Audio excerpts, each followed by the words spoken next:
économiser de l'énergie et on va économiser nos forces parce qu'on ira plus vite par là. C'est pas la peine de passer par là. Et cette façon de travailler ensemble est une manière complémentariste et qui sera beaucoup plus efficace, effectivement, que ce que chacun pourrait faire de façon séparée.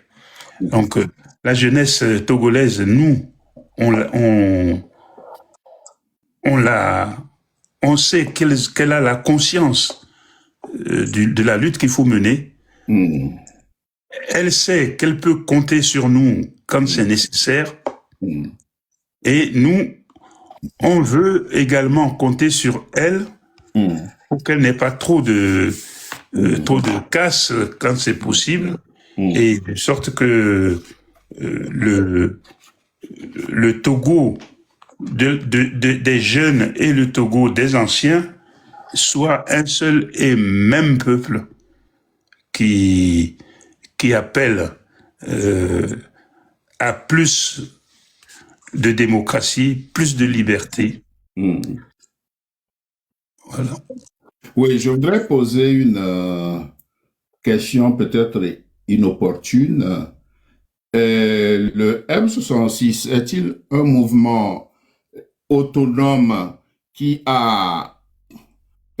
collabore avec le MLN, ou bien le M66 est un mouvement, est une branche du MLN? Non, le M66 n'est pas une branche du MLN.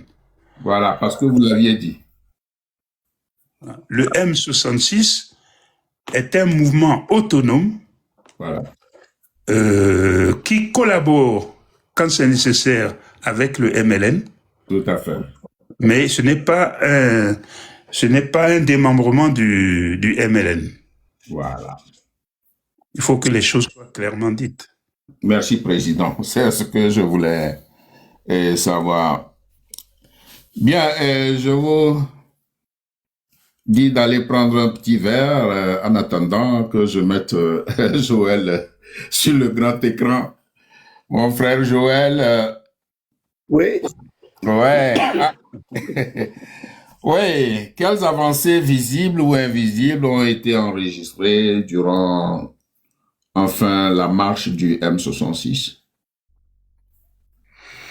Je pense que ce mouvement de jeunes mérite notre respect.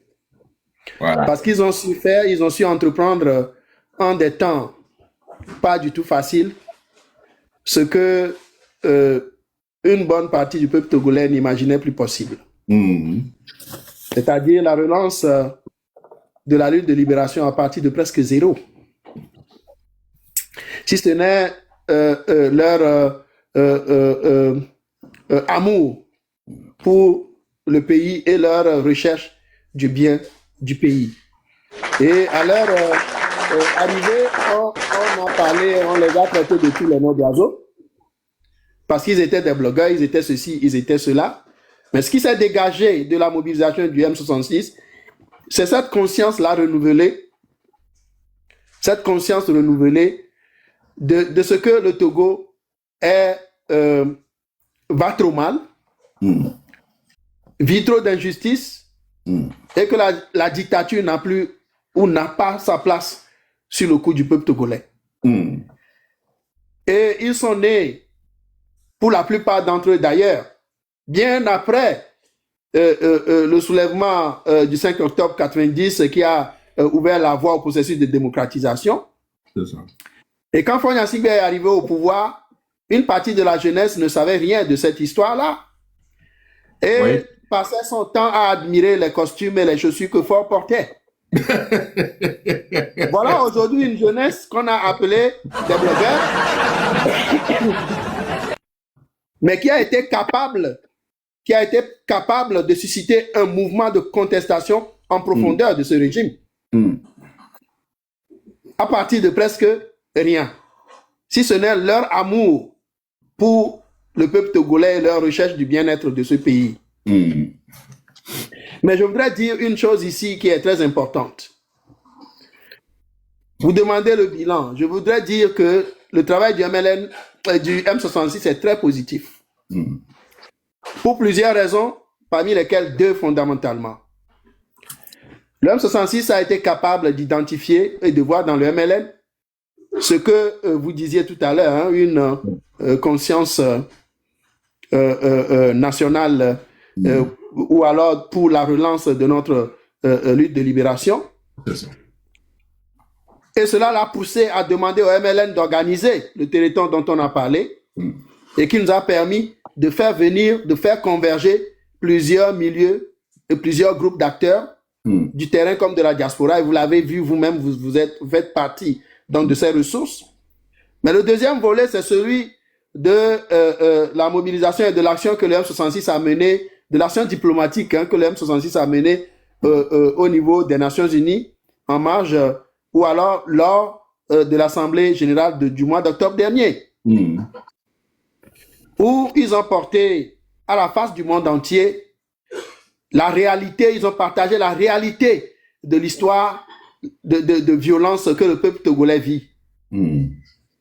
Et ce qui en est sorti, on l'a vu, peut-être cela existait déjà. Si ce mouvement-là n'a pas d'importance et n'a pas enregistré du succès, pourquoi est-ce qu'on a lancé des mandats d'arrêt internationaux contre les porteurs, les dirigeants, les porte-paroles de ce mouvement? C'est la preuve palpable du succès du M66. Si le M66 ne menaçait et ne représentait aucune menace au régime dictatorial Gnassingbé Pétéunir au Togo, il n'y aurait pas eu de mandat d'arrêt. Non. Si le MLN ne représentait pas de menace contre ce régime, il n'y aurait pas eu de mandat d'arrêt contre le président Kofi Annan, il n'y aurait pas eu de mandat d'arrêt contre Ferdinand Haïté, il n'y aurait pas eu de mandat d'arrêt contre Zaga Bambo et ses collègues du M66. Donc c'est ça la réalité. Politiquement parlant, lorsque nous voulons analyser les faits, c'est ce qui nous permet de dire qu'il y a quelque chose qui bouge. C'est-à-dire que les lignes commencent pas à bouger, ou que les lignes ont bougé véritablement.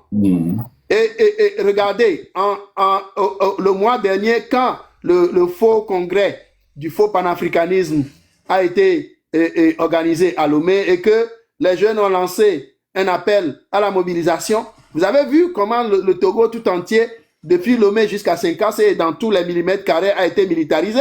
Oui. Qu'est-ce qui fait courir, qu'est-ce qui fait peur tant à ce régime qui a toutes les armes du monde contre une population sans armes?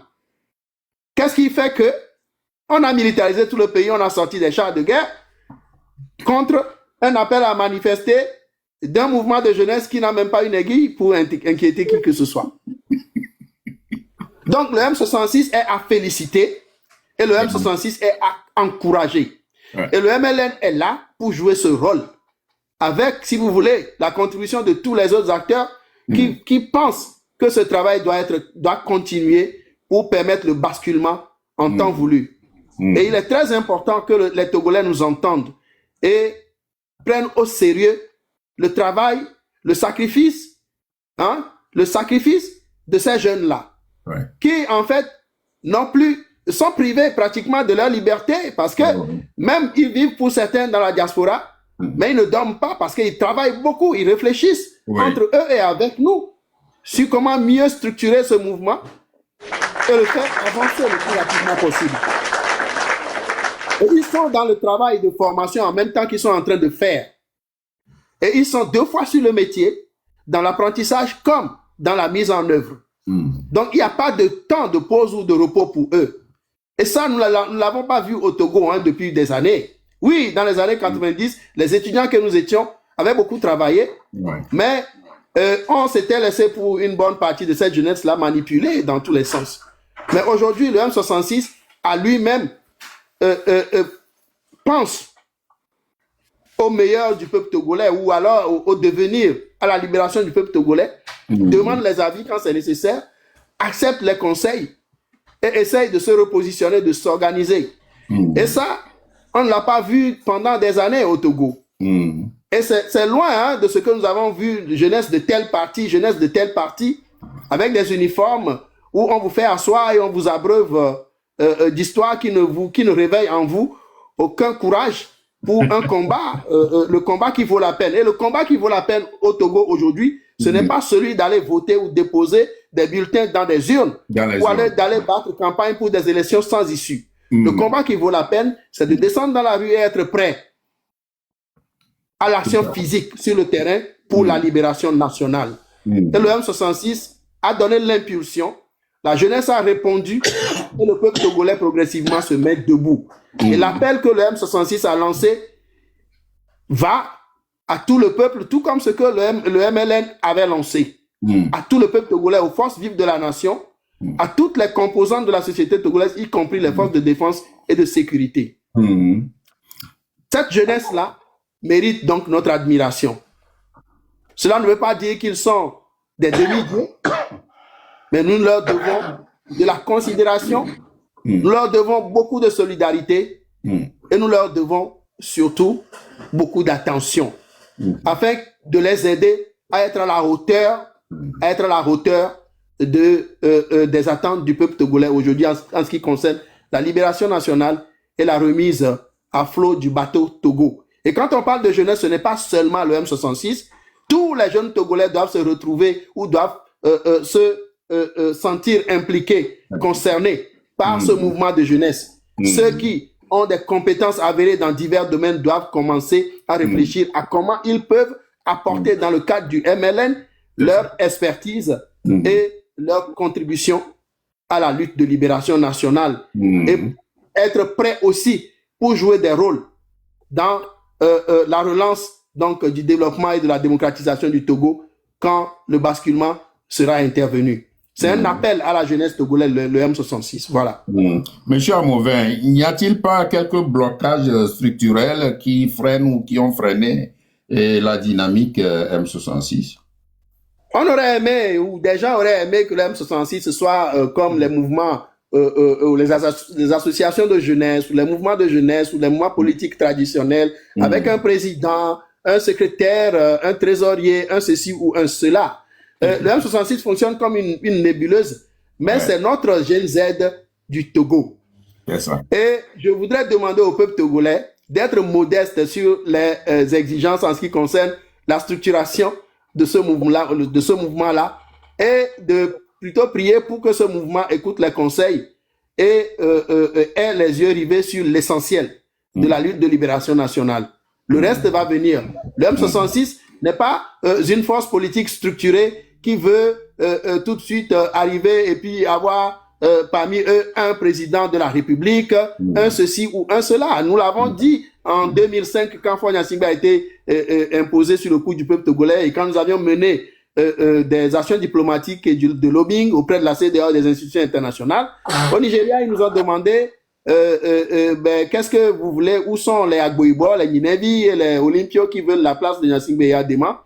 Et ils ont commencé par chercher à nous manipuler. Nous leur avons répondu, j'étais avec Dani Aïda et d'autres camarades, nous étions jeunes. On leur a dit non, nous ne sommes pas partie prenante à la course au pouvoir au Togo. Nous sommes de la jeunesse, mais ce qui nous préoccupe, c'est le retour à l'ordre constitutionnel dans notre pays. Oui. C'est ça. Parce que il y a cette forme de manipulation-là qui consiste à pousser les jeunes à des ambitions démesurées et à des ambitions démesurées ou alors à prétendre à des rôles de manière trop prématurée pour lesquels ils ne sont pas nécessairement préparés. Nous ne sommes pas à cela aujourd'hui. Donc, structuration du MLN, oui, mais en mouvement du M66, excusez-moi, oui, mais seulement pour lui donner les moyens de mener à terme le soulèvement ou alors la remobilisation dans le cadre de la libération nationale. Et après le basculement, il y a du travail qui se fait et qui inclut toutes les forces vives de la nation, toutes les compétences dont le Togo dispose ou qu'il y a de la place pour les compétences avérées. Et lorsque le moment sera venu, le travail d'organisation et de structuration pour la prise en main du pays et pour la gestion de l'État sera fait. Vous voyez? Donc le M66 est dans son rôle.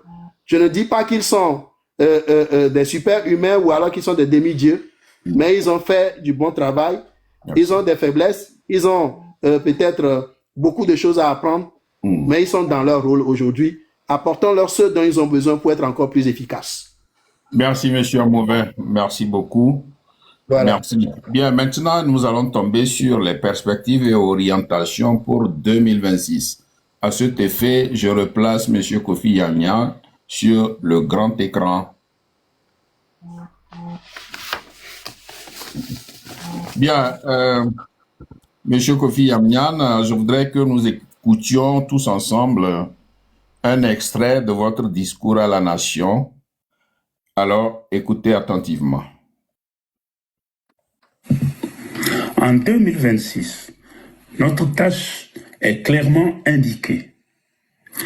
Procéder à l'autocritique stratégique, dynamiser toutes les forces contributives de la libération nationale, renforcer nos capacités collectives dans la rupture, affirmer notre souveraineté politique, économique et populaire en vue du basculement total du système oppresseur.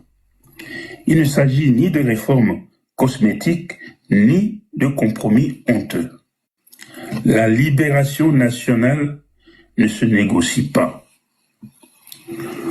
Au nom de Freedom Togo, Mouvement de libération nationale, MLN, je remercie toutes celles et tous ceux qui, au pays et comme à l'extérieur, portent cette lutte avec dignité et courage.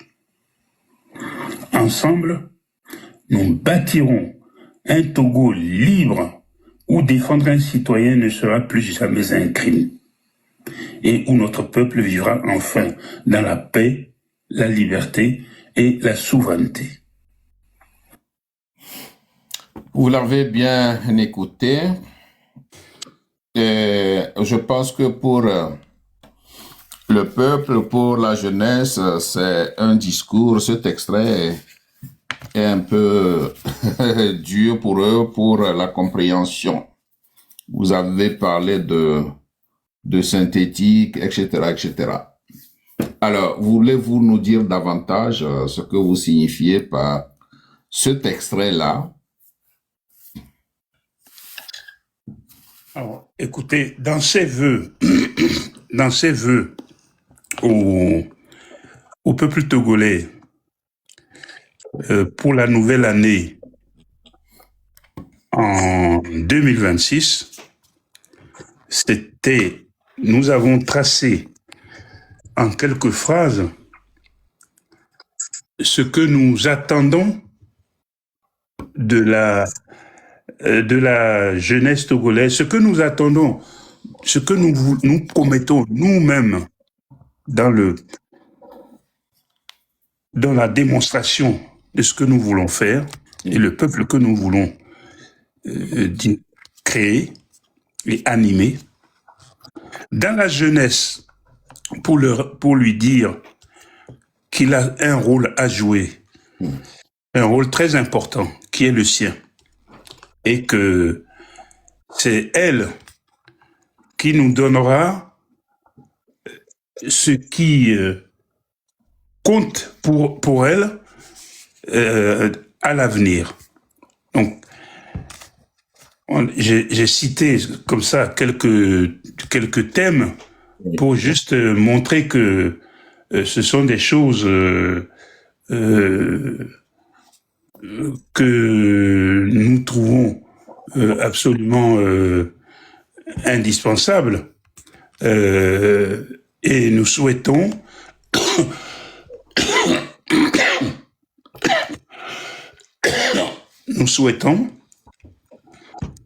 que ces choses-là se passent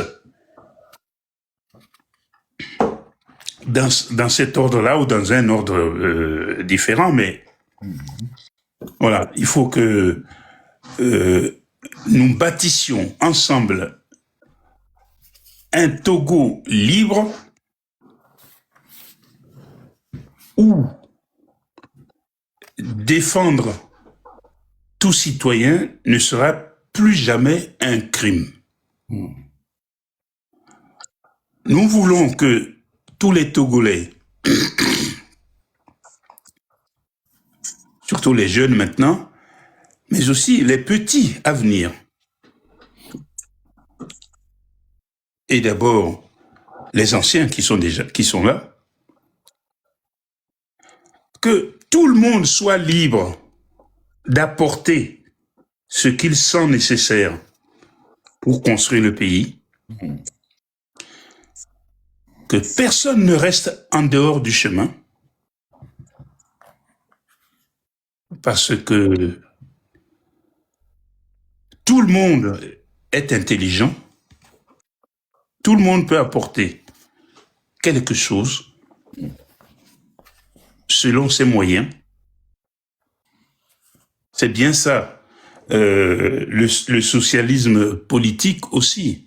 C'est je donne selon mes moyens et je reçois selon mes capacités. Non, c'est l'inverse.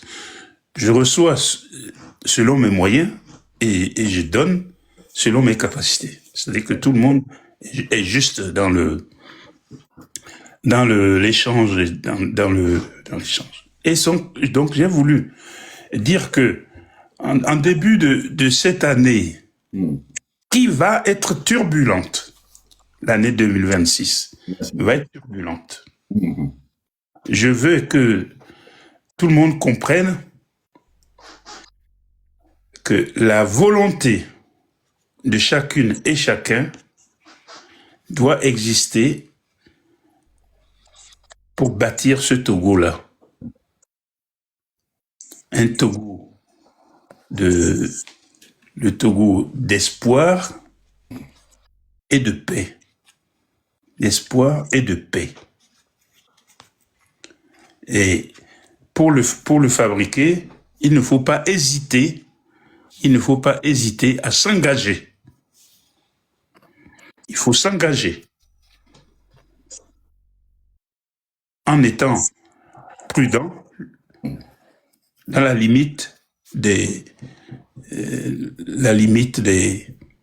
forces de chacun. Oui, et pour cela, quelles sont les priorités stratégiques du MLN pour l'année 2026? Alors, j'ai dit tout à l'heure que l'année 2026 allait partir vers l'organisation populaire sur le territoire national. Ouais. Alors, ça veut dire que concrètement, c'est un peu plus compliqué que de le dire comme ça. Mais concrètement, il faut que chaque village, chaque quartier, chaque commune, chaque région, chaque préfecture, il faut que les jeunes se prennent en charge dans chaque entité, soient prudents, ne pas s'exposer inutilement, mais marque le territoire. Il faut que le territoire soit marqué par MLN, aidé de la jeunesse qui s'est rassemblée en premier lieu sous le M66 et qui va fructifier sur d'autres. En tout cas, nous ferons ce qu'il faut pour que les autres jeunes soient là également et participent au mouvement. Notre vœu stratégique, évidemment, c'est que avant la fin de l'année, on ait fait la bascule. Ouais. Voilà. Oui, là, vous répondez à une des questions que j'aurais pu vous poser, c'est-à-dire le rôle que la jeunesse et la diaspora devraient jouer comme force citoyenne dans ce combat. Mais je vous pose une autre question. Comment structurer une lutte durable, consciente et non violente? Oui, c'est un problème compliqué. vous avez raison. Parce que on ne peut construire un passé dynamique et en même temps très très porteur que si nous avons en face un pouvoir qui n'est pas un ennemi, qui n'est même pas un adversaire, qui ne devrait même pas être un adversaire, puisque ce pouvoir, il le tient du peuple. Mais malheureusement, ce n'est pas le cas. Il ne tient pas, le pouvoir ne le tient pas du peuple. Il le tient de la force brutale. Brutale, ouais. Et Monsieur Amovin, qu'est-ce que vous dites là-dessus? Joël, vous êtes là? Je crois que Joël a quitté. Joël a dû... il est là. Il est là. Ah, il est là. Je suis là. Ouais. Il est là. Oui, c'était quoi votre question? Non, la question, bon, le président a répondu à la question comment structurer une lutte durable, consciente et non violente. Il a répondu et je voudrais que vous vous apportiez votre appréciation, votre analyse sur le cas. Fondamentalement, la lutte populaire au Togo est non violente. Et ce que nous avions dit tout à l'heure, je vais le reprendre, c'est lorsque le peuple fait l'objet de violences gratuites, de répression militaire non fondée et injustifiée, que ce pacifisme-là sera laissé de côté pour répondre du tac au tac. Lorsque le régime choisit, pour se maintenir, de nous amener sur le terrain physique, le peuple qui aspire à sa libération et ne veut rien lâcher là-dessus à partir d'aujourd'hui ne peut pas non plus se croiser les bras. Mais fondamentalement, notre lutte, elle est citoyenne, elle est populaire et pacifique. Et d'ailleurs, vous n'avez jamais vu la jeunesse ou les populations togolaises sortir depuis quelque temps avec des moyens, de guerre ou alors avec des armes ou quoi que ce soit. Les jeunes, quand ils sortent les mains vides. Pourquoi est-ce que le régime n'a jamais sorti une loi pour dire que nous interdisons que des gens se baladent sur le territoire ou à la place publique avec des armes? C'est parce que ça n'a jamais eu lieu au Togo. Et la seule arme que le peuple a utilisée, que la jeunesse a utilisée, c'est justement les réseaux sociaux. Et c'est pour cela, et je reviens encore sur la même image que j'ai utilisée. Donc l'arme que le peuple a utilisée, c'est celle de les mains vides, de la mobilisation et surtout l'utilisation des réseaux sociaux par la jeunesse pour mobiliser, pour renseigner, pour se renseigner. Et vous avez vu rapidement, ils sont sortis avec une loi pour dire qu'ils interdisent à la jeunesse ou au peuple togolais de tweeter, de commenter, de transférer ou de participer à quelque critique que ce soit contre le régime. Et ça, c'est pas une arme physique. C'est de la réflexion. Ça vient de la richesse ou alors de la clarté d'esprit par lequel le peuple togolais aujourd'hui mène son combat. Donc voilà, c'est sur ce terrain-là que le régime essaye de contrôler le peuple, mais cela va lui être très difficile à faire. L'autre, c'est quoi? Ils savent que quand ils ont pris les rues, c'est-à-dire ils ont empêché les populations et la jeunesse d'aller dans les rues, la population s'est repliée chez elle à la maison. Et l'information a circulé avec davantage de liberté, comme un feu de paille, comme un feu de brousse. C'est allé de maison en maison à travers les réseaux sociaux. Et qu'est-ce qu'ils ont fait? Ils sont allés installer des caméras un peu partout dans les rues du pays pour surveiller les populations et surtout pour interdire aux gens de sortir de chez eux. Aujourd'hui, nous ne dirons pas que le peuple n'a pas besoin de sortir, mais le peuple n'a pas besoin de sortir inutilement. Si c'est pour passer des informations, les réseaux sociaux sont là. Et s'il le faut, nous allons crier de nos maisons pour le voisinage. Je crie de chez moi, le voisin entend, il crie, l'autre voisin entend. Le peuple, ils ne parviendront jamais à bâillonner le peuple togolais, à l'empêcher de s'informer et de se mobiliser. Ils ont pris la rue, on s'est replié chez nous, on a continué par parler. Ils ont arrêté les gens, ils les ont emprisonnés, mais même depuis les prisons, les informations nous parviennent. Ils empêchent les gens de se faire soigner, ils en tuent, mais la lutte continue. Cette lutte va continuer jusqu'à ce que ce régime soit renversé. C'est de ça qu'il s'agit. Donc, la lutte pacifique ne veut pas dire nécessairement qu'il faut se croiser les bras ou bien dès que le régime essaye de vous arrêter sur une option ou alors une stratégie, que vous n'allez pas innover ou trouver d'autres formes, d'autres moyens pour continuer à vous former ou à vous informer, pour continuer à entretenir la flamme de la lutte pour la libération nationale. Le peuple togolais est debout et il ne s'asseyera plus jamais avant de s'être libéré. Merci. Merci, M. Mauvin. Voilà. Bien, je vous garde encore. Nous allons aborder un autre thème, un thème que nous connaissons bien. C'est un thème qui concerne les prisonniers politiques. OK. Avant d'aller aux conclusions. Oui. Eh bien, depuis 2009, Faure Gnassingbé a fait arrêter son frère Kpacha et beaucoup d'autres pour atteindre à la sûreté de l'État. La plupart des compatriotes ont été libérés, mais Kpacha et le commandant Abi Ati, condamnés pour purger une peine de 20 ans d'emprisonnement, sont restés derrière les barreaux.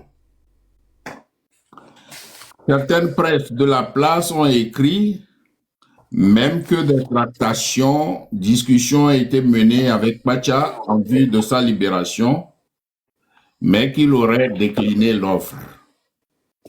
De sources bien informées que je détiens disent qu'aucun officiel civil ni militaire n'a jamais pris contact avec le concerné. Pourquoi, selon votre propre analyse, Faure ne veut pas gracier son frère alors que celui-ci a déjà purgé les 4/5 de sa peine? C'est-à-dire 16 ans sur les 20 qui lui ont été collés. Oui, puisque il fait déjà, il ne lui reste que 3 ans et quelques mois. Pourquoi Faure ne veut pas libérer son frère? C'est lui seul qui sait pourquoi il ne veut pas le libérer. Pourquoi d'abord? Pourquoi l'avoir emprisonné? D'abord, pourquoi l'a-t-il arrêté? L'a-t-il arrêté et emprisonné? Oui. Et maintenant, s'il ne veut pas le libérer, c'est que ça contribue peut-être à le maintenir au pouvoir. Est-ce qu'il a peur de Kpacha? Peut-être aussi, qu'il a peur de Kpacha, ou alors des gens qui seraient pour Kpacha, des gens qui n'acceptent pas ou qui ne sont pas contents avec le traitement qu'il a infligé à son propre sang, à son propre frère. Donc, s'il refuse de le libérer, c'est peut-être aussi pour faire un pied de nez à la population, à l'opinion qui, à un moment donné, dans un premier temps, avait fait circuler l'information selon laquelle Kpacha Gnassingbé serait parmi les prisonniers graciés. Et nous avons dit aux gens, n'allez pas si vite en besogne. Et je l'ai dit sur des médias la semaine dernière, j'ai dit, mais si ce régime voulait être sérieux, il aurait publié une liste des prisonniers qui ont été graciés. Est-ce que vous avez jamais vu une liste des prisonniers quelque part? Moi, je n'en ai pas vu. Et c'est nous-mêmes qui nous sommes démenés pour aller glaner à gauche et à droite des listes des prisonniers avec lesquels nous sommes concernés et qui auraient été libérés. Ouais. Mais de manière générale, le régime a été tellement irresponsable qu'ils n'ont pas jugé utile d'inviter la presse dans ce débat ou dans cette affaire. Normalement, les médias ont leur place dans cette action-là pour éclairer l'opinion nationale et internationale avec une liste nominative claire et détaillée des personnes qui ont été libérées. Pourquoi permettre que l'opinion aujourd'hui se mette à se poser toujours des questions sur qui a été libéré, qui n'a pas été libéré? Pourquoi ça? C'est quoi cette médiocrité dans la manière de gouverner, dans la manière de diriger un pays? Le président l'a dit tout à l'heure, ils ne comprennent rien, absolument rien à ce qu'on appelle la République. Parce que on aurait pu commencer ce débat ou alors pas ces interpellations-là depuis longtemps, mais c'est parce qu'il y a eu de fausses alertes que tout le monde était dans l'attente de voir Kpacha Gnassingbé sortir. Et on ne l'a jamais vu sortir. On nous a parlé de certains prisonniers que nous n'avons pas vu sortir. et d'autres qui sont sortis dont nous n'avons pas eu de nouvelles. Vous voyez, ça, c'est du désordre que le régime a organisé, et ça, c'est vraiment d'une médiocrité indescriptible. Et je me demande pourquoi ils font tout ça. Alors, Faure Gnassingbé n'a pas libéré Kwacha, sûrement parce que ça contribue quelque part à son, comment dire, à son plan de se maintenir. Mais je ne pense pas que Kwacha ait quelque intention aujourd'hui de venir lui subtiliser la place. Ça, c'est la première chose. Mais pour nous, tout ce qui concerne ce régime, Gnassingbé, sa descendance et tout ça, c'est fini. Ça doit finir. Si Kwacha a peur que, Faure a peur que Kwacha lui prenne le pouvoir, je ne sais pas quel pouvoir Kwacha va lui prendre, mais pour ce qui concerne comment dire, la direction du peuple togolais, c'est acté et nous avons dit que c'est fini et Faure va partir. Donc, nous n'allons pas faire partir Faure pour mettre Kwacha parce que Faure a maltraité Kwacha. Non. Le peuple togolais demande aujourd'hui qu'il y ait un changement radical à sa tête. Absolument. Nous ne voulons plus rien savoir du régime Gnassingbé RPT-UNIR. Donc, c'est sûr du vide que Faure maintient Kwacha en prison parce que je ne sais pas qu'est-ce que ça lui apporte puisque lui-même son pouvoir, lui-même il est sur la sellette. Il faut qu'il parte. Donc, pourquoi est-ce qu'il maintiendrait Kwacha en prison? C'est futile. Et c'est gratuitement, c'est de la méchanceté gratuite. Tout à fait. Et nous ne savons pas pourquoi il le fait. C'est de la méchanceté gratuite. C'est peut-être parce que, je ne sais pas, peut-être qu'il a aussi pris la femme de Kwacha, on ne sait jamais. Et qu'il a peur que cette femme le quitte quand Kwacha serait sorti. Donc, moi, je ne vois pas de raison pourquoi il ne le libérerait pas. Mais comme il a dit 20 ans, et si Kwacha a refusé, lui aussi, c'est les raisons pour lesquelles il a refusé. Donc, il y a plusieurs histoires derrière cette affaire. Et nous pensons que ce régime, Faure Gnassingbé et toute son association de malfaiteurs autour de lui doivent maintenant, comment dire, changer de manière de voir les choses parce que leur fin est proche. Et ils doivent commencer par bien faire les choses, du moins comment dire, corriger et soigner leurs relations d'abord en commençant par leur famille. Pour que demain soit peut-être un peu plus facile pour eux quand ils ne seront plus aux affaires. Donc, et vous savez, par exemple, Oumolou, Jean-Paul Oumolou qui est là et il n'a pas été jugé, il n'a pas été condamné, il est toujours dans le camp de la gendarmerie jusqu'aujourd'hui. Je crois que c'est au SCRIC. Et bon, ce qui est marrant, c'est que Faure, dans ses discours concernant les prisonniers, il ne parle jamais de prisonniers politiques. Oui, ben, son super ministre ou le plus intelligent de ses ministres, le porte-parole de son gouvernement, Christian Trimouan, avait annonné sur les réseaux et sur une chaîne de télévision et un plateau de télévision qu'il n'y a pas de prisonniers politiques au Togo. Voilà. Mais ceux qu'on a libérés dernièrement, ils sont quoi? Ils sont quoi? Ils sont prisonniers de droit commun. Pour quelle base on les a arrêtés? Grâce à Koumaï Bikoni, c'est quoi? Pour quelle raison est-ce qu'on l'a arrêté? Madame Nyakade. Police TV, à côté de Théodore, Madame Nyakade, pour quelle raison on les a arrêtés? Les gens, ils ont pris des positions politiques et vous les arrêtez et vous ne voulez pas accepter qu'ils sont des prisonniers politiques. Dans quel pays est-ce que vous avez jamais vu des individus comme ça incapables de mener des réflexions, c'est-à-dire d'accepter les évidences? Ça, c'est une évidence indiscutable. Quelqu'un vous a critiqué votre gouvernance et vous le mettez en prison et vous ne voulez pas qu'on dise que c'est un prisonnier politique. C'est quel prisonnier? Quel genre de prisonnier alors? Ils ont volé des coques, ils ont volé des œufs, ils ont tué quelqu'un. Pour quelle raison vous les avez arrêtés? Pourquoi ils sont incapables? Pourquoi ce régime-là est incapable d'un minimum de bon sens dans sa manière de faire les choses? Qu'ils acceptent, qu'ils reconnaissent ou non, le monde entier sait que ce sont des prisonniers politiques. C'est écrit, c'est pourquoi l'Union européenne, à 2 reprises, dans la même année, a pris des positions contre ce régime-là. Elle a dénoncé. D'abord sur la question de violation des droits de l'homme et de violation du protocole additionnel de l'Union africaine et de la CEDEAO sur la bonne gouvernance et le respect des constitutions. Ensuite, sur la question des prisonniers politiques, avec en point d'orgue le dossier de Aziz Goma. Pourquoi ils n'ont pas réagi aux déclarations de l'Union européenne? Ils n'ont pas réagi parce qu'ils sont pris la main dans le sac, ils sont pris dans leur jeu et ils savent que le monde entier les connaît désormais. En fait, c'est une fuite en avant. Et quand ils ont des médiocres comme ça qui vont sur les chaînes de télévision pour raconter des mensonges, tous ces ministres sont des menteurs. Ils sont montés sur les réseaux sociaux, ils sont montés un peu partout pour nous raconter des histoires. Adjurouvi va sur TV5 et il raconte des histoires. Et Robert Dussé va aux Nations Unies pour dire que le Togo va bien. Le Togo va très bien. Ce Togo-là va très bien. Il faut être fou pour faire des déclarations comme ça.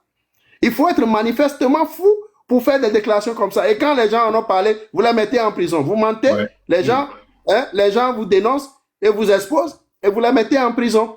Mais vous n'êtes pas prisonnier politique. Voilà.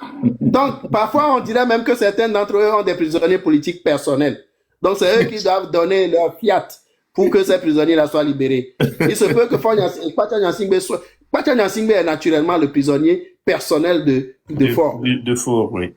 Et certains autres prisonniers aussi le sont pour certains de ces ministres ou généraux, les Yark, tout ça. Donc, ils vont dire que lui, là, il ne sortira pas de prison sinon à ma parole. Lui, là, il ne sortira pas de prison sinon à ma parole. Donc, c'est dans ce jeu-là qu'ils sont. Ils vont tous le payer s'ils n'arrêtent pas. Tout à fait. Merci beaucoup. Est-ce que M. Kofi Yamyan voudrait ajouter quelque chose sur cette problématique? Nous attendons la libération de tous les autres prisonniers politiques. Hein? C'est ce que nous attendons. Nous avons dit que Faure Gnassingbé, en fait, il est en train de prendre ses responsabilités. Et s'il a quelque chose à faire, c'est d'aller plus loin dans ce processus et de libérer tous les prisonniers politiques pour qu'on n'en parle plus. C'est simple. Et ce serait mieux pour lui d'ailleurs. Plutôt que de garder encore certains en prison, comme pour faire du chantage au peuple togolais. Tout à fait. Ce n'est plus le peuple togolais seul qui est concerné, c'est le monde entier qui est concerné, parce qu'ils sont en train de violer les droits de l'homme, et sont en train de violer tout ce qui fait aujourd'hui la dignité de l'être humain au Togo. Donc, ce régime-là n'a aucune humanité en lui. Merci, frère Joël. Bien, alors, je vais revenir sur un autre cas avec M. Kofi Yamyan. Et si vous avez un point de vue là-dessus, vous parlerez. Oui. Voilà. M. Kofi Yamyan, aujourd'hui, il y a un problème qui défraie la chronique. C'est le cas de l'ancien président d'Amiba du Burkina Faso en exil au Togo. Des tentatives de déstabilisation du Burkina lui sont imputées. Des complices et non des moindres ont été mis aux arrêts et ils ont fait des aveux sur le complot présumé. Des blogueurs de l'AES et la jeunesse burkinabé demandent à Faure que le colis encombrant pour le Togo soit livré au Burkina Faso pour répondre de leurs actes devant la justice de leur pays. Depuis, Faure est resté silencieux comme une carpe sur cette affaire. Comment interprétez-vous le mutisme du président du Conseil du Togo? De toute façon, Faure, il parle jamais. Il ne dit jamais rien. Il laisse faire. Alors, dans mon sens, dans mon humanité que j'ai évoquée tout à l'heure à 2 reprises, moi, je ne suis pas pour que qui que ce soit extradé et rendu à un pays où on sait qu'il peut y avoir un assassinat, ou une condamnation à mort, etc. Pour être tout à fait clair, si j'avais été le président du Togo, je n'aurais pas extradé Damiba. Voilà. Qu'auriez-vous fait à sa place? Hein? Qu'auriez-vous fait à sa place alors? Doit-il rester silencieux? Or, le Burkina réclame le colis. Non, en fait, quand on accueille quelqu'un comme ça, on dit les choses clairement. On dit, voilà, on vous a pris ici pour des raisons humanitaires. Oui. Vous êtes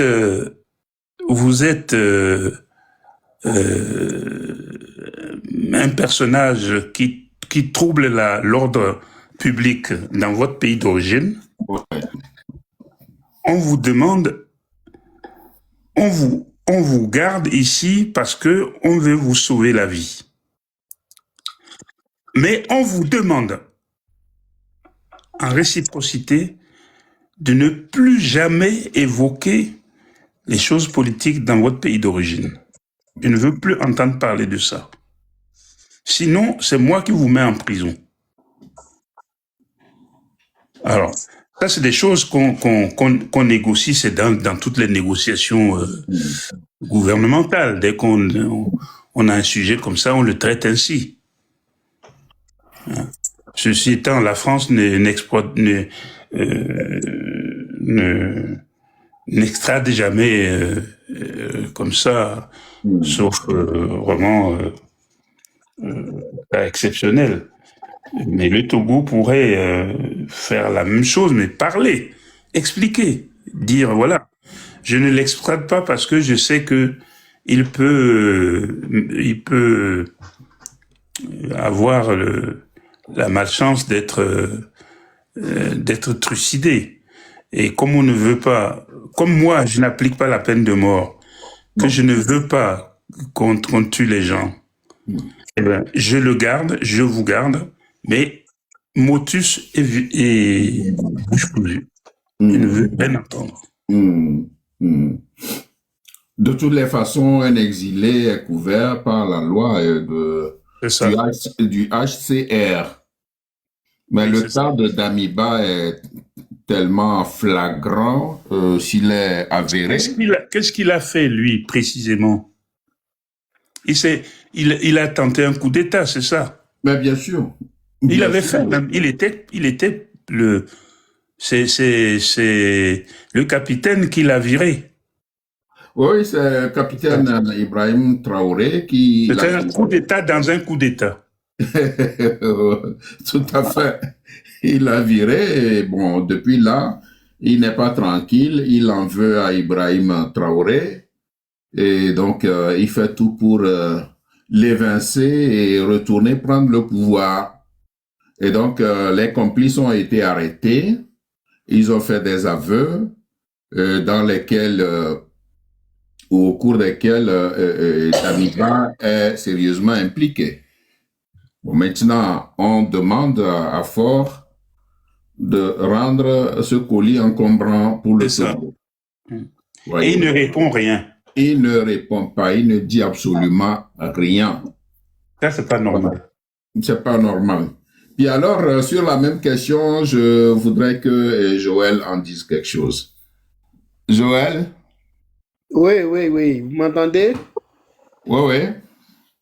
Si Faure Gnassingbé se refuse à extrader Damiba, ce n'est pas nécessairement au nom des règles de protection civile internationale, comme le dit le président ici. C'est tout simplement parce que, pas que Damiba soit encombrant, mais parce que il a, vous savez, c'est un individu qui est vraiment controversé, Faure Gnassingbé. Il fait une chose et son contraire. En même temps qu'il est en train de fricoter avec les régimes de l'AES, ou alors il est en train de faire des pieds et des mains pour entretenir des relations avec eux, il est prêt à permettre que des coups d'État soient organisés depuis le Togo contre ces mêmes personnes. Et cela sans scrupule, parce que c'est un diablotin, ce monsieur-là. Vous voyez? Donc il est prêt à tout et en tout temps, pourvu que cela lui donne l'impression d'une sécurité ou alors d'être beaucoup plus sur son pouvoir, sur son morceau de trône au Togo. Et puis, ça fait rire, ça fait pitié d'ailleurs, de se retrouver dans ce double jeu-là, tout le temps, un peu partout, sans que cela dérange autour de lui, ni au sein de la CEDEAO. C'est flagrant, c'est visible, ça se voit. Vous n'avez pas évoqué le cas du Bénin du 12 décembre dernier. Ouais, Ce sont des cas qui se ressemblent. Vous voyez? Donc, quel individu il faut être pour cumuler ou pour colporter toutes ces histoires sordides contre soi ou dans sa vie avant un jour de quitter le pouvoir? Qu'est-ce que ça lui apporte d'être dans ces jeux troubles-là? Pourquoi est-ce qu'il ne va pas tout simplement, comme le disait le président ici, pourquoi Faure Gnassingbé ne dit pas tout simplement à Damiba, écoute, tu es un réfugié chez moi, voilà. Je voudrais que tu arrêtes de faire la politique à partir de mon territoire vers ton territoire. Voilà. Ouais. Ça, c'est tout simple. Hein. Parce que Damiba, ce n'est pas un réfugié ordinaire, c'est un ancien chef d'État qui est venu chez toi. Donc, c'est tout le monde entier qui a les yeux rivés sur vous.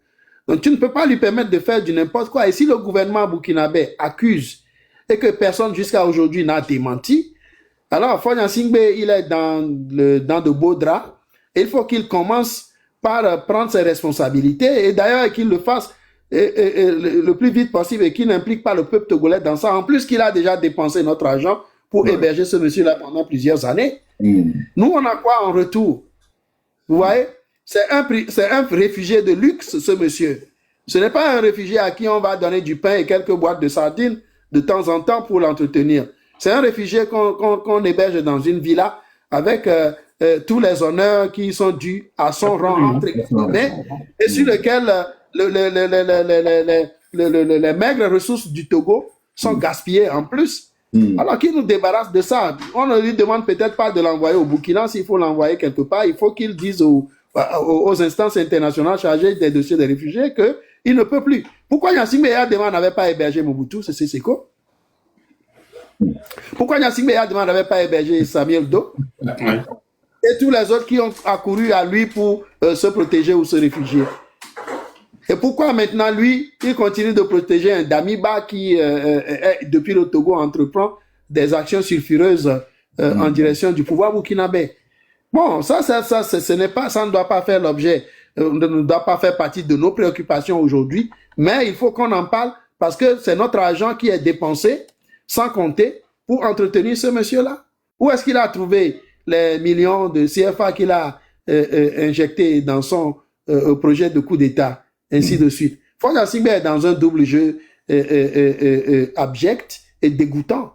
Il faut qu'il arrête tout ça. Mais je sais que tout cela est intimement lié à sa personnalité nébuleuse et sombre et controversée. Mais il faut qu'il l'arrête. Et c'est pour ça que nous disons qu'il faut que ce gars-là, on le vire le plus vite possible du coup de notre peuple. Ouais. C'est la honte un peu partout. Il se promène partout, vide les caisses de l'État, voyager en avion tous les 2, tous les 3 jours. La dernière fois, il a fait Lomé-Cara et puis Lomé-Milan et tout ça, on l'a chiffré à plus de 200 millions de nos francs CFA. Ou 200 milliards, je ne sais pas. Vous voyez tout ça? Donc, il faut que ça s'arrête. Le dossier d'Amiba n'est que la pointe de l'iceberg de tout ce que Faure Gnassingbé fait de vraiment très médiocre et de mauvais. D'abord contre le peuple togolais et contre la sous-région est-africaine. Merci, M. Amovin. Bien, maintenant, on va aller doucement et tranquillement vers la fin de ce live. Merci. Alors, je vais poser la question à M. Kofi Yamian. Quel message le MLN Freedom Togo adresse-t-il au peuple togolais en ce... Disons, nous sommes déjà le 13 janvier ici en Allemagne, puisque nous sommes au-delà de minuit. Bon, c'est presque 1 heure. Ah, on est déjà le 13 janvier, là. Oui. Voilà. D'accord. Mais ailleurs, pas encore. Donc, pas encore. Quel message... en tant que président du MLN, avez-vous adressé au peuple togolais en ce jour du 13 janvier 2026? Oui.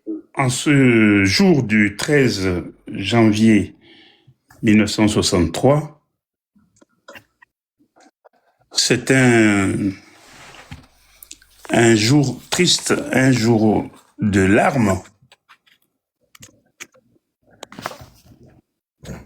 à l'image d'ailleurs de tous les 13 janvier depuis 1963.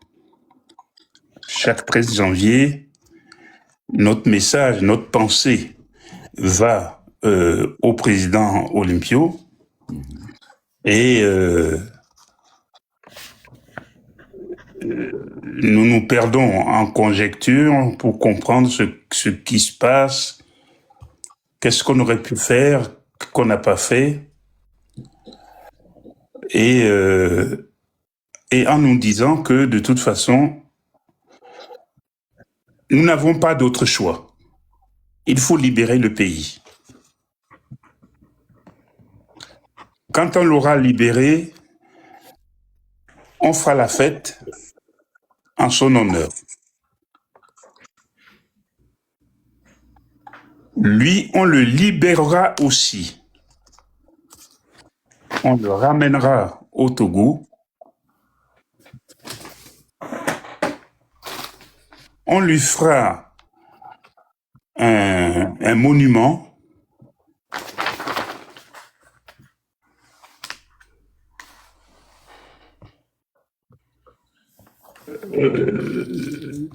Aux hommes de valeur, votre repos est ici.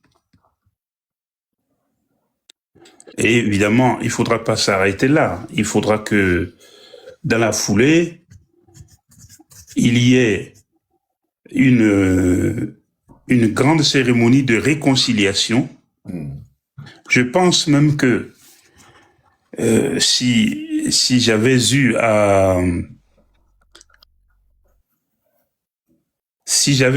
à diriger une transition, il faudrait qu'il y ait un membre du gouvernement chargé de la réconciliation nationale. Tout à fait. Ils ont fait trop de bêtises pour s'en tenir à ça. Trop de bêtises. Et donc, il y aurait un ministre chargé de cela qui créerait un jour anniversaire pour la commémoration de ce décès, de cette mort violente, et qui deviendrait probablement une journée chômée, payée, en souvenir de cet événement pas possible. Et donc,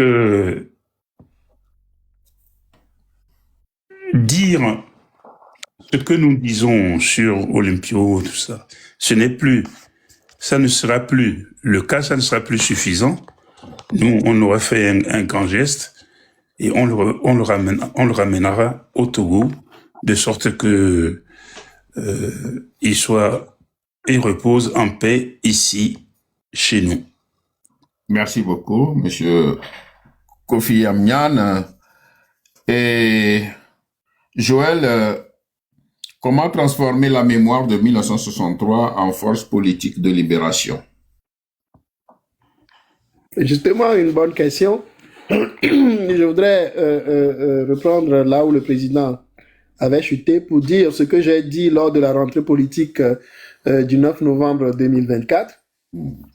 Il n'y a pas pire expérience de l'exil que celui qui est imposé à la dépouille mortelle de Sylvanus Olympio, qui repose encore jusqu'à aujourd'hui dans un territoire étranger.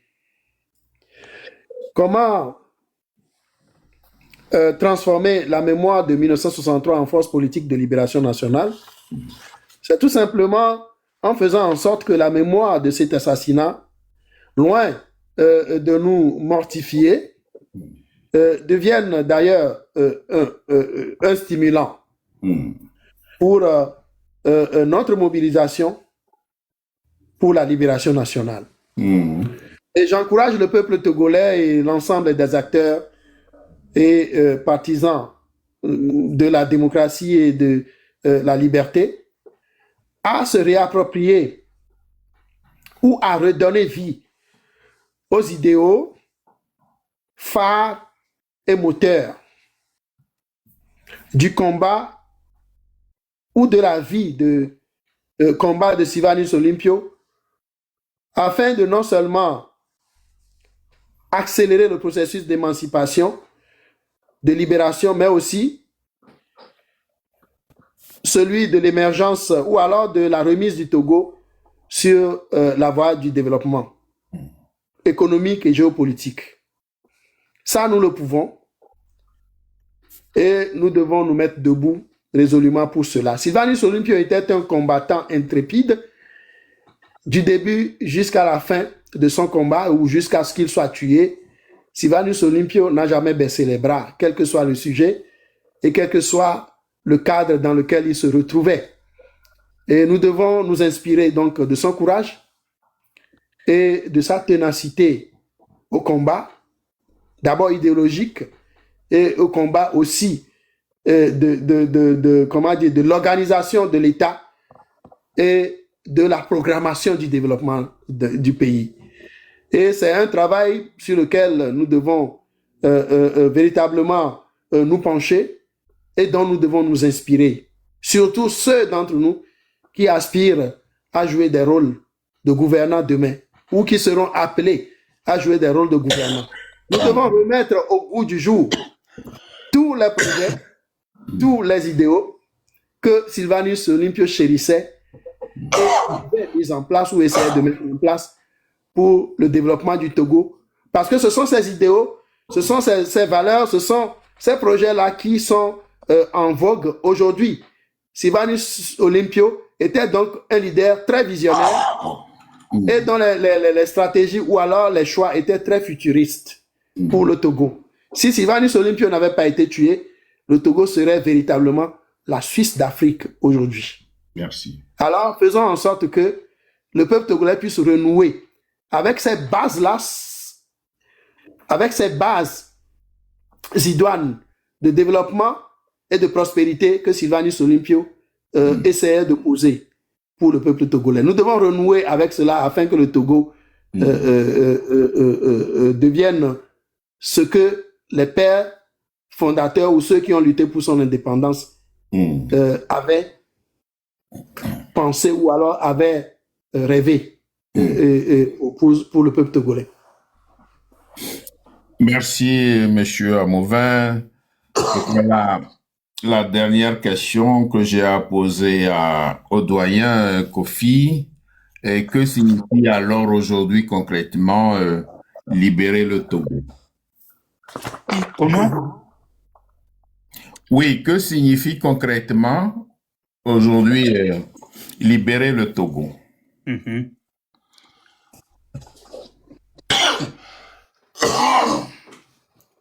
Libérer le Togo, c'est d'abord libérer la parole. C'est libérer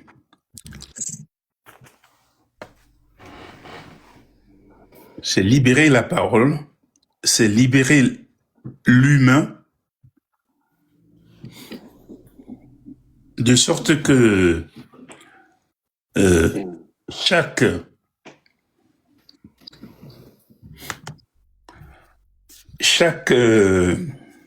homme qui part de chez lui soit sûr d'y revenir et d'y revenir dans les bonnes conditions. Rien ne doit arrêter un être humain. C'est ça l'état de droit. C'est ça l'état de droit.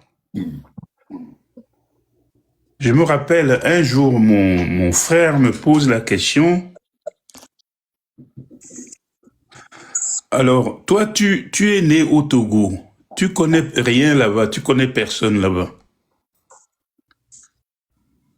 Mais quand tu dis que tu es à Saint-Coulier et que tu veux partir à Marseille, comment tu trouves la route?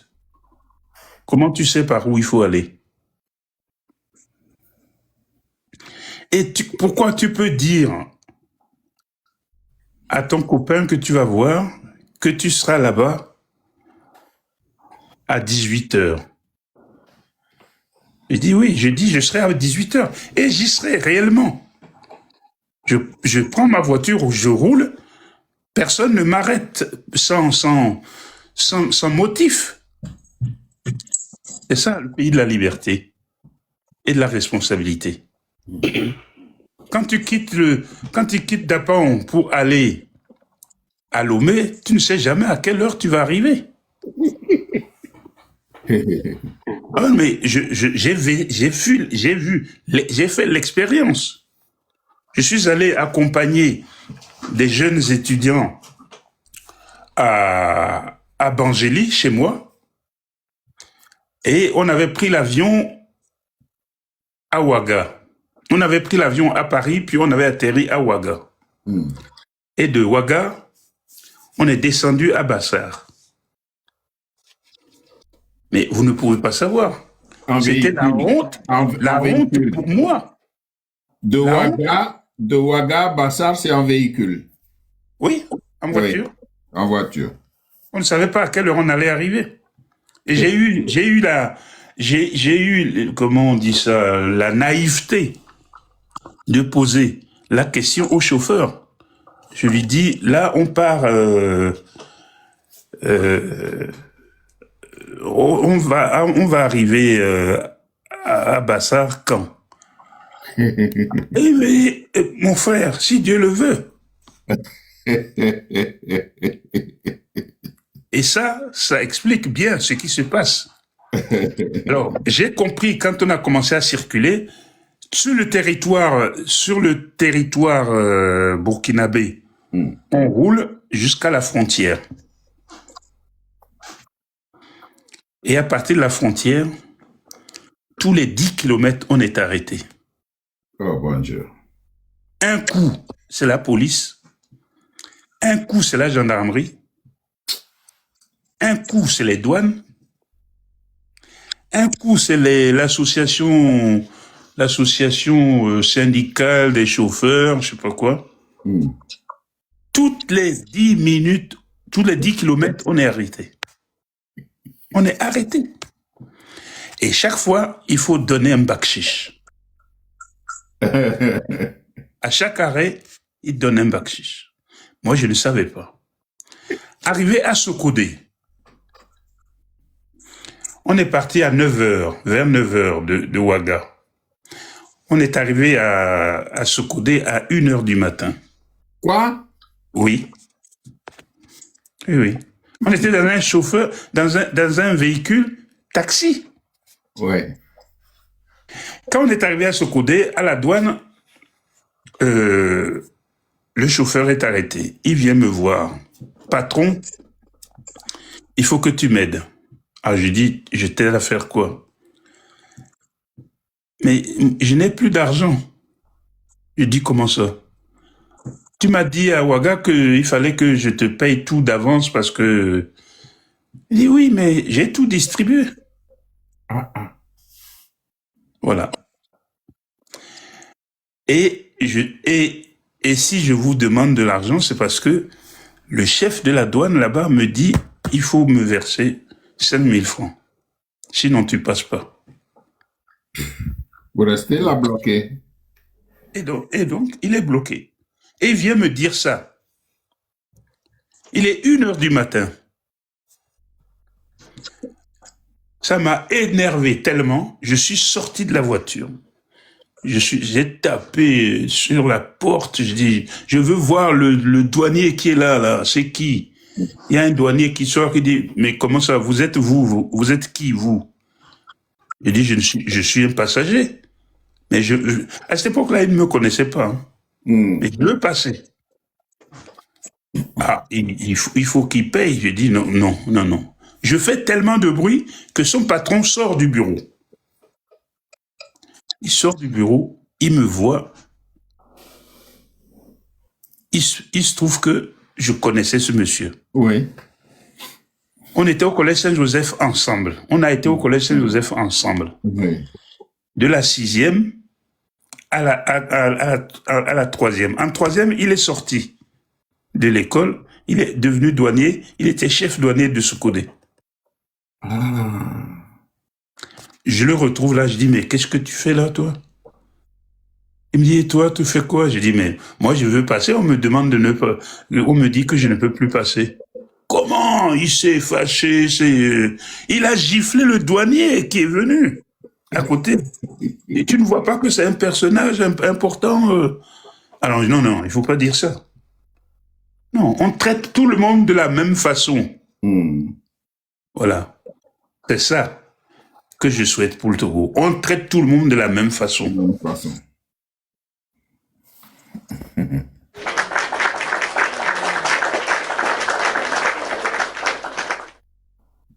Merci, Monsieur Kofi Amian. C'est un bel exemple. On est tous des citoyens togolais, nous devons être traités de la même manière. Voilà, c'est ce que nous voulons pour notre pays. Est-ce que Joël veut dire quelque chose là-dessus? Et puis, on met fin à ce live qui a trop duré. Juste une petite chose, dire que développer le Togo, c'est quoi? C'est donner les mêmes chances à tous les citoyens et faire en sorte que les droits de l'homme soient respectés et que les biens du pays soient partagés équitablement entre les fils et les filles du pays. Donner de l'espoir à la jeunesse, du pain aux familles et faire revenir la dignité au peuple togolais, la dignité et la souveraineté au peuple togolais. Et diriger le Togo dans le respect absolu et scrupuleux de la Constitution et des lois que le peuple togolais s'est donné. Voilà libérer le Togo. Et donner des chances à tous les Togolais à un avenir radieux. Merci, Monsieur Amouvin. Merci. Ici prend fin ce live. Mais je voudrais emprunter quelques termes du MLN qui dit « Le 13 janvier n'est ni une date de haine ni de vengeance. C'est une date de vérité, de conscience et de responsabilité. » En assumant son histoire, le peuple togolais se donne les moyens de reprendre en main son destin.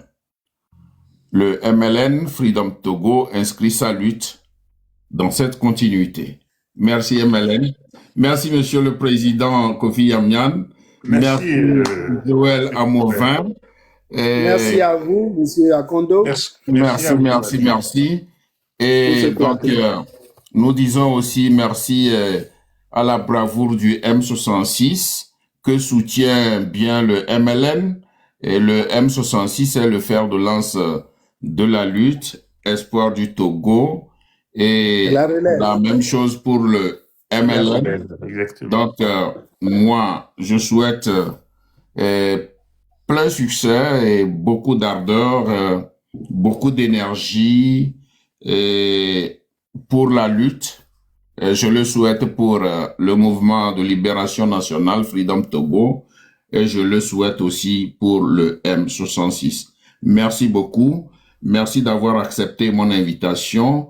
Et alors, tout de suite, on va demander, nous sommes un peu en retard parce que le live a été long et il le fallait aussi. Il faut des explications, c'est très important. Alors, on va prendre quelques questions seulement. Peut-être 6 questions comme ça et puis on se sépare. Il faut permettre au vieux et à son petit frère Joël d'aller se reposer. Et moi aussi.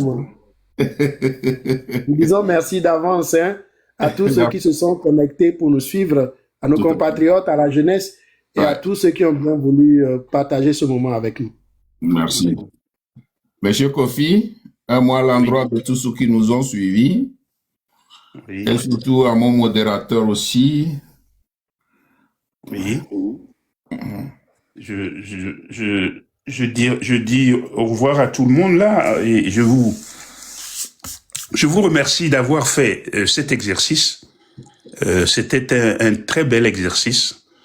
Je ne savais pas très bien où on allait aller. Moi, je sais pas utiliser en plus ces machines-là. Je suis un vieux.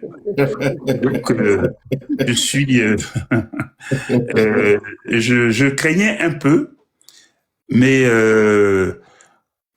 tu as su me mettre à l'aise.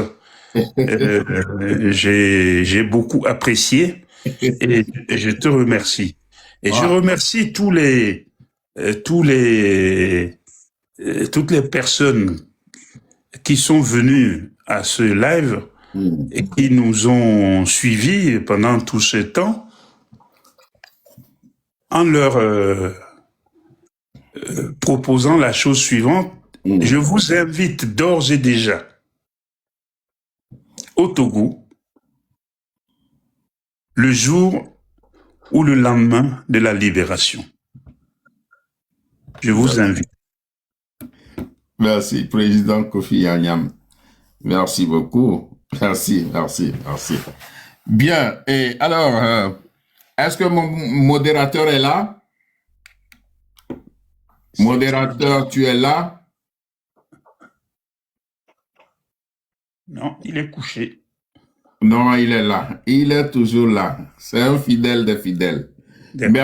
Merci. Bon, alors, en musique, tu vas faire monter, et je crois que c'est Victoire 2025, et Joseph Takeli, nous le faisons en musique.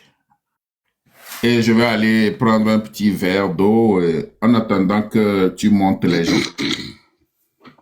Je voulais vous remercier aussi pour le choix de la musique que vous avez mise. Vraiment.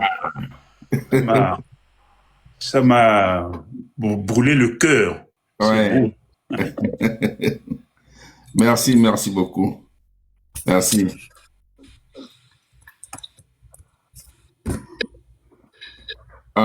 Bon, alors, un instant. Thank you for using your imagination.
Ayula.